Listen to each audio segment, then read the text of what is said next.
Орчим өвөр монголчууд оршин суудаг. Тэдний амьдардаг нутаг дэвсгэрт уулуурхан олборлолтын газар нутгийг нь цөлмөж улмаар мал малхыг нь хориглож өвөр монголчуудын эрх чөлөөнд халдах болжээ.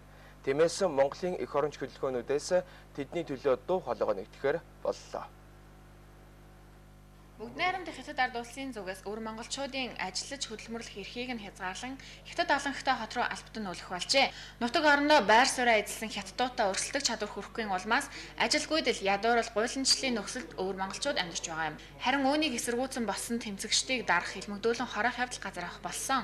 Тиймээс элэг нэгт Монгол ахын дүүсийг өмөрч хамгаалах, тэдэндээ сэтгэл нэгдэн эрх чөлөө шудраг ёсны төлөө тэмцэх үүднээс цагаан хас эх оронч бүлгэн, эсгий тургатан төв зэрэг эх оронч хөдөлгөөнүүд нэгдэн энэ сарын 10-нд жагсаал цуглаан зохион байгуулахаар болсноо мэдгдлээ.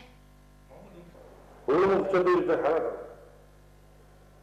газар нутгийн албан гэдэг ямар хэцүү вэ?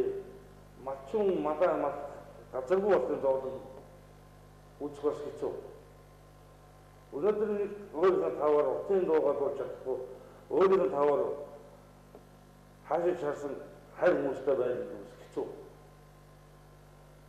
Тийм учраас өнөөдөр бид нар өмнөд монголчуудын хил ёс зүйн өөрийнхөө хорон өөрийнхөө газар нутгад эрх чөлөөтэй байх талаас нь бид дуу хоолойгоо хөндөж байгаа.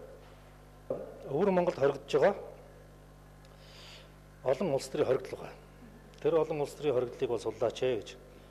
Энд одоо ямар улс төрийн хоригдлууд байна гэвэл хуучин хүүгээд одоо зохиолч хүн байна. За хадаагээд арчилсан үзэлтэй хүн байна. Шинээгээд одоо бас арчилсан үзэлтэй хүн байна. Олон хүн байна да, ер нь 20-30 хүн байна.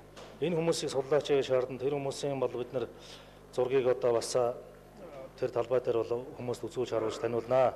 Бид нар бас өмнөд монголчуудын тэмцэлд одоо дуу хоолойгоо нэгтгэх хүмүүсийн гарын үсгийг цуглуулна.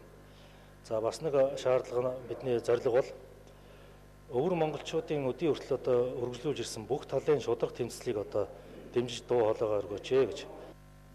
Жагсаал болох өдөр өвөр Монголын тэмцэгч Малчин мэргэн баатарлагаар амьд өдөр юм а. Малчин мэргэнээс гадна олон хүн хилмигдүүлэлтэнд өртөөд байгаа. Тухайлбал дуучин, яруу найрагч, багш гэх мэт олон салбарын хүмүүс хилмигдүүлэлтэд өртөн амь насаа алдаад байгаа. Тиймээс тэдний тэмцэлд багш болтгой нэвэр болох үүднээс жагсаал зохион байгуулж дэлхийн нийтэд дуу хоолойгоо хүргэхийг зоржээ.